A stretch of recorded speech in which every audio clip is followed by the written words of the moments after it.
कम उम्र ड्राइवर बने अवाम की जान के दुश्मन। क्राइम रिपोर्टर शाह अमान की रिपोर्ट के मुताबिक कराची के रोड पर दंदनाती सुजुकी और चिंची रक्शे, जो कि अक्सरियत कम उम्र और बिना लाइसेंस याफ्ता लड़के चला रहे हैं, जो कि आए दिन किसी न किसी हादसे का सबब बनते रहते हैं। एक रोज़ कबल ही अल्लाहवाली पर सहाफ़ी शाह अमान के साथी फैज़ान पर कम उम्र रिक्शे वाले ने रिक्शा चढ़ा दिया और भागने में कामयाब हो गया।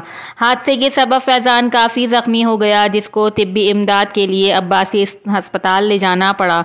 याद रहे, ज़्यादातर ड्राइवर हजरात नशे की हालत में गाड़ी चलाते हैं।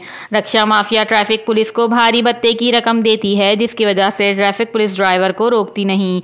चाहे कम उम्र बिना लाइसेंस याफ्ता ड्राइवर किसी को भी रोड पर कत्ल कर दे, कोई मसला ही नहीं।